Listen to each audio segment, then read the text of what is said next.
Assalamualaikum warahmatullahi wabarakatuh. Salam sejahtera bagi kita semua. Semoga kita dalam keadaan sehat walafiat. Amin. Pada kesempatan pagi hari ini, saya akan menjelaskan materi kelas 8 yang berjudul Nilai dan Semangat Kebangkitan Nasional dan Sumpah Pemuda tahun 1928 dalam Bingkai Bhinneka Tunggal Ika.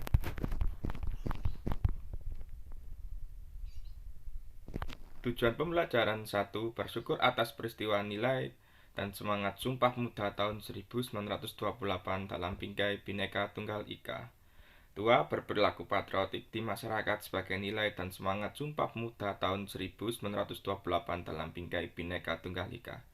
3. Menguraikan secara rinci semangat perjuangan pemuda dalam perjuangan kemerdekaan Republik Indonesia. 4. Melaksanakan nilai-nilai kejuangan Sumpah Pemuda tahun 1928 dalam Bingkai Bhinneka Tunggal Ika.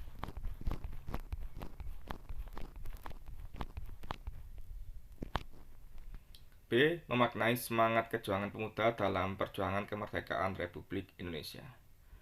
Perjuangan para pemuda dapat dilihat dari usaha mereka menyatukan visi dan misi menuju Indonesia merdeka. Hal tersebut menunjukkan bahwa mereka adalah satu. Para pemuda telah bertekad untuk bersatu dan berjuang bersama demi tegaknya Indonesia merdeka yang telah lama dicita-citakan.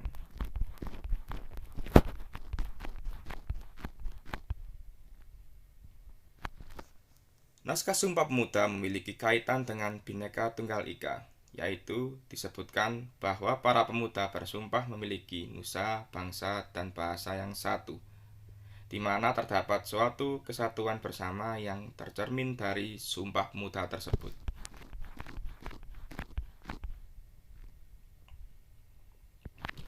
Satu nusa. Satu nusa bermakna satu wilayah atau tanah air. Oleh karena itu kita mengakui satu tanah air, yaitu wilayah Indonesia. Wilayah Indonesia disebut juga dengan istilah Nusantara. Indonesia yang memiliki sekitar 17.000 pulau merupakan wilayah kepulauan yang menjadi satu kesatuan, bukan wilayah terpisah-pisah. 2. Satu bangsa. Satu bangsa bermakna satu kesatuan suku bangsa. Indonesia memiliki suku bangsa yang sangat beragam. Selain itu, keberagaman di Indonesia ada dalam adat istiadat dan kebiasaan. Perbedaan suku bangsa tidak menjadikan kita terpecah belah, tetapi justru menjadi alat pemersatu bangsa. 3. Satu bahasa. Indonesia memiliki beragam bahasa daerah. Meskipun demikian, Sumpah Pemuda menyatakan adanya suatu bahasa yang menjadi bahasa persatuan, yaitu bahasa Indonesia. Penggunaan bahasa Indonesia dapat juga menumbuhkan semangat nasionalisme. Dalam Kamus Bahasa Indonesia, pemuda adalah orang muda laki-laki. Pemuda dikaitkan dengan Sumpah Pemuda tentunya menyangkut pemuda dan pemudi. Menurut Undang-Undang Nomor 40 Tahun 2009 tentang Kepemudaan, dalam pasal 1 dinyatakan bahwa pemuda adalah warga negara Indonesia yang memasuki periode penting pertumbuhan dan perkembangan yang berusia 16 sampai 30 tahun. Dilihat dari definisi tersebut, definisi tersebut hanya menunjukkan pada definisi pemuda dengan ukuran biologis semata. Pemuda bukanlah kategori universal biologis, melainkan suatu keadaan sosial yang berubah, yang muncul pada waktu tertentu dan pada kondisi yang jelas. Anak muda mendapatkan lebih banyak tanggung jawab dibandingkan anak-anak, namun masih terikat kontrol orang dewasa. Pada fase dari anak-anak menuju dewasa biasanya melibatkan fase pemberontakan. Dalam sejarah perjuangan bangsa Indonesia, para pemuda telah mampu memanfaatkan fase gejolak kepemudaan untuk diarahkan menjadi daya dorong dalam memperjuangkan kemerdekaan Indonesia. Sejarah mencatat organisasi pergerakan nasional pertama, yaitu Budi Utomo, didirikan oleh mahasiswa Stovia di Batavia. Mahasiswa tentunya termasuk dalam golongan pemuda. Gelora untuk berjuang juga diwujudkan dalam bentuk organisasi pemuda lainnya seperti Young Java, Young Selbes, Young Sumattenbond, dan lain-lain. Sejarah mencatat beberapa pejuang nasional yang berjuang dan meninggal di usia muda. Para pahlawan tersebut diantaranya sebagai berikut. 1. Wage Rudolf Supratman. Wage Rudolf Supratman lahir pada tanggal 19 Maret 1903 di Purworejo dan wafat pada tanggal 17 Agustus 1938 ketika berusia 35 tahun. Wage Rudolf Supratman merupakan sosok penting dalam peristiwa Sumpah Pemuda pada tanggal 28 Oktober 1928.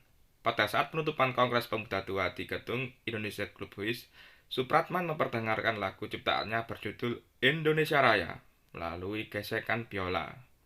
Semua peserta kongres yang hadir menyambut dengan luar biasa, serta memberikan ucapan selamat. Hingga saat ini lagu ciptaan Supratman berjudul Indonesia Raya menjadi lagu kebangsaan negara Indonesia. Sebelum Indonesia merdeka, sangat sulit untuk menyanyikan lagu kebangsaannya sendiri. Pada saat ini, lagu Indonesia Raya terus dipatri dalam jiwa para pemuda, karena setiap pagi dinyanyikan sebelum belajar.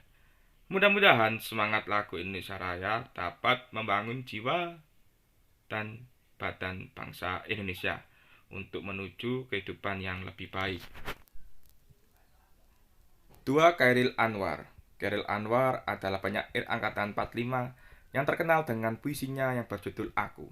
Berkat puisinya itu ia memiliki julukan si binatang jalang. Chairil lahir di Medan 26 Juli 1922. Ia adalah putra mantan Bupati Indragiri Riau dan masih memiliki ikatan keluarga dengan Perdana Menteri pertama Indonesia Sultan Syahrir. Ia bersekolah di Hollands in London School atau HIS yang kemudian dilanjutkan di Mulhouse, tetapi tidak sampai tamat. Walaupun latar belakang pendidikannya terbatas, Chairil menguasai 3 bahasa, yaitu Inggris, Belanda, dan Jerman. Beliau mulai mengenal dunia sastra di usia 19 tahun. Namanya mulai dikenal ketika tulisannya dimuat di majalah Nisan pada tahun 1942. Sebagai seorang penyair, kondisi sosial dan perjuangan bangsa Indonesia mengilhami pembuatan puisinya. Chairil Anwar menciptakan karya yang sangat terkenal, bahkan sampai saat ini seperti Kerawang Bekasi dan Aku. Belum genap 27 tahun, Chairil meninggal dunia. Walaupun hidupnya di dunia sangat singkat, Chairil Anwar dan karya-karyanya sangat melekat pada dunia sastra Indonesia. Karya-karya Chairil juga banyak diterjemahkan ke dalam bahasa asing, antara lain bahasa Inggris, Jerman, dan Spanyol. Sebagai tanda penghormatan, dibangun patung dada Chairil Anwar di Jakarta. 3. Walter Monginsidi. Walter Monginsidi merupakan pahlawan nasional Indonesia yang ikut memperjuangkan kemerdekaan Indonesia. Beliau lahir di Manado pada 14 Februari 1925 dan wafat di usia 24 tahun pada 5 September 1949. Semangat juang Walter muda muncul karena melihat penjajahan di bumi pertiwi yang tiada berkesudahan dan makin menjadi-jadi. Banyak perlawanan terhadap penjajah yang dipimpin oleh Walter muda ini. Pada tanggal 28 Februari 1947, ia ditangkap oleh bala tentara Belanda di sekolah SMP Nasional Makassar. Walter Monginsidi kemudian dipenjara, kakinya dirantai dan dikurung di balik terali besi. Sebagai pemuda yang pantang menyerah dan memiliki semangat juang tinggi, ia tak lantas putus asa dan menyerah begitu saja. Tanggal 17 Oktober tahun 1948, bersama dengan Abdullah Hadade, H.M. Yosep, dan Lewang Daeng Matahari, Walter berhasil melarikan diri dari penjara melalui cerobong asap dapur. Sayang sekali, Walter hanya bisa menghirup udara kebebasannya selama 10 hari. Walter divonis hukuman mati pada tanggal 26 Maret 1949. Robert Walter Monginsidi menulis banyak rangkaian kata penuh makna yang menunjukkan kesetiaannya terhadap Ibu Pertiwi. Raga boleh mati, tapi perjuangan jalan terus. Jangan takut melihat masa yang akan datang. Saya telah turut membersihkan jalan bagi kalian, meskipun belum semua tenagaku kukeluarkan. Memang betul bahwa ditembak bagi saya berarti kemenangan batin dan hukuman apapun tidak membelenggu jiwa. Hari Senin tanggal 5 September 1949, Robert Walter Mongiidi menolak menutup matanya ketika dieksekusi. Ia berkata, "Dengan hati dan mata terbuka, aku ingin melihat peluru penjajah menembus dadaku." Lalu Walter berteriak, "Merdeka, merdeka, merdeka!" Dan peluru menghantam tubuhnya. Wafatlah ia di usia yang masih begitu muda, 24 tahun. Walter Mongiidi mengantongi banyak penghargaan dan gelar.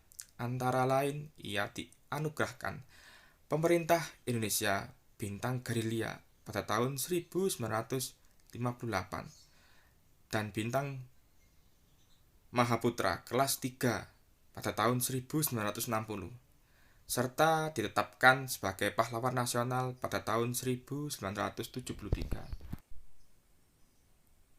D. I Gusti Ngurah Rai. I Gusti Ngurah Rai lahir di Badung 30 Januari 1917. I Gusti Ngurah Rai merupakan anak dari seorang camat petang. I Gusti Ngurah Palung tertarik dengan dunia militer sejak kecil. Ngurah Rai bergabung di HIS Denpasar, lalu melanjutkan dengan Mulau yang ada di Malang. Tak cukup sampai di sana, ia kemudian bergabung dengan Sekolah Kader Militer Prayoda Bali, Gianyar. Pada tahun 1940, Ngurah Rai dilantik sebagai Letnan II yang kemudian melanjutkan pendidikan di Corps of Landing Force Reserve Officer atau CORO, Magelang, dan pendidikan artileri Malang. Setelah Indonesia merdeka pada tahun 1945, I Gusti Ngurah Rai diangkat menjadi Komandan Tentara Keamanan Rakyat atau TKR Sunda Kecil. Sebagai Komandan TKR Sunda Kecil, Ngurah Rai merasa perlu untuk melakukan konsolidasi dengan pimpinan TKR Pusat, di mana saat itu bermarkas di Yogyakarta. Sampai Yogyakarta, Ngurah Rai dilantik menjadi Komandan Resimen Sunda Kecil berpangkat Letnan Kolonel. Kembali dari Yogyakarta dengan bantuan persenjataan, Ngurah Rai mendapati bahwa Belanda telah menduduki Bali dengan mempengaruhi raja-raja Bali. Bersama Ciung Wanara, pasukan kecil Ngurah Rai pada tanggal 18 November 1946 menyerang Tabanan yang menghasilkan satu detasemen Belanda dengan persenjataan lengkap menyerah. Hal ini memicu Belanda untuk menyerang Ngurah Rai dan pasukannya. Pertahanan demi pertahanan yang dibentuk Ngurah Rai hancur hingga sampai pada pertahanan terakhir Ciung Wanara, Desa Margarana. Ngurah Rai dan pasukannya meninggal semua. Perang tersebut dikenal dengan Perang Puputan Margarana karena sebelum gugur, Ngurah Rai sempat meneriakkan kata Puputan, yang berarti perang habis-habisan. Peristiwa tersebut terjadi pada tanggal 20 November 1946. Berkat usahanya tersebut, Ngurah Rai mendapatkan gelar Bintang Mahaputra dan kenaikan pangkat menjadi Brigjen TNI Anumerta. Tak hanya itu, ia juga mendapatkan gelar Pahlawan Nasional berdasarkan SK Presiden RI nomor 63 TK 1975 tanggal 9 Agustus 1975. Kemerdekaan bangsa Indonesia tidaklah didapatkan dengan mudah. Pemaparan di atas menggambarkan bahwa perjuangan untuk meraih kemerdekaan dilakukan oleh semua lapisan masyarakat, termasuk pemuda. Pemuda bahkan menjadi pejuang terdepan dalam menghadapi Belanda. Beberapa tokoh pemuda yang digambarkan di atas berjuang karena terinspirasi untuk mempersatukan bangsa Indonesia, seperti yang diamanatkan oleh Sumpah Muda pada tahun 1928. Pejuang lainnya yang berusia muda dan berjuang mengorbankan tenaga, harta, dan nyawa masih banyak yang tidak tercatat dalam sejarah. Sekian yang dapat saya sampaikan, mudah-mudahan bermanfaat. Mohon maaf bila ada salah-salah kata. Wassalamualaikum warahmatullahi wabarakatuh.